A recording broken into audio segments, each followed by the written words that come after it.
আসসালামু আলাইকুম রহমতুল্লাহ। ওয়ালাইকুম আসসালাম। হজরত, কেমন আছেন?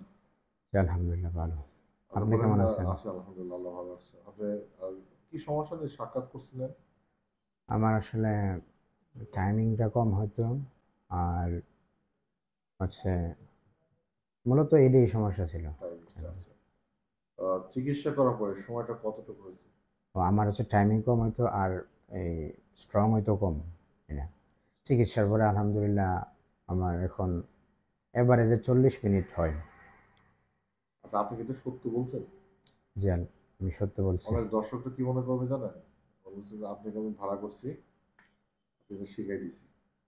জি, শিখাই দেওয়া হয়েছে কিছু কথা। না না, কোনো কিছুই শেখানো হয় নাই। আহ, আমি এটা আমার নিজ মানে জেনুইন ফিডব্যাক দিচ্ছি আপনি এটা। জেনারেল মানুষ না আলেম মানুষ, তাই জি বলেন। জি জেনারেল মানুষ না আলেম মানুষ? জি কেউ করছেন না দাওয়া করছেন? জি, হ্যাভ শেষ করছি।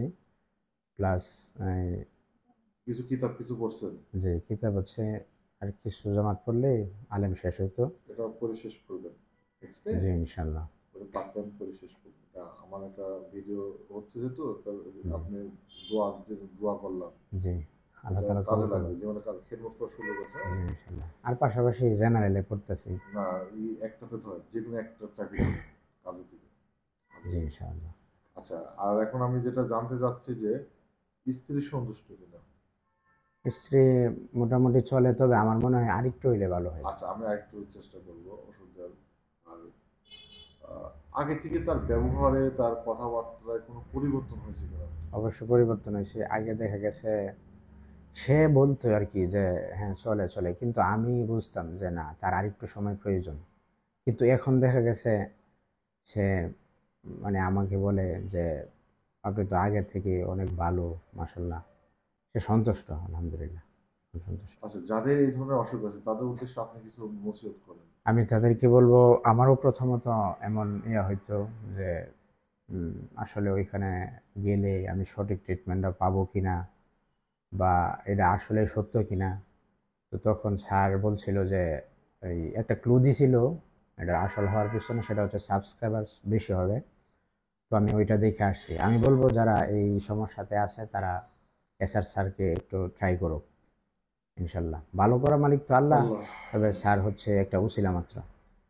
প্রিয় দর্শক শ্রোতা, একটা কথা বললেন পরে, আমি একটু শেয়ার করে দিচ্ছি। বলছে যে আসলে হাজার হাজার নকল পেজ ফেসবুকে। আপনি এত পেজের মাঝে আমাদের আসলে অরিজিনাল ঠিকানা খুঁজে পাবেন কিভাবে? সাবস্ক্রাইবার বা ফলোয়ার সংখ্যা আছে ফেসবুকে আছে প্রায় 7,67,000, জি জি। 8 লক্ষের কাছাকাছি। আর ইউটিউব আছে প্রায় 4 লক্ষ, ওতে 1-2 হাজার বাকি আছে। এটা এটা দেখবেন, আপনি ইউটিউবে সার্চ করবেন, ফেসবুকে সার্চ করবেন, গুগলে সার্চ করবেন, টিকটক আছে, ইউটিউব, ইনস্টাগ্রাম আছে। আপনি শুধু ফেসবুকে পড়ে থাকলে তো ঝামেলা। আরেকটা লক্ষণ আমি বলে দিচ্ছি বোঝার উপায়।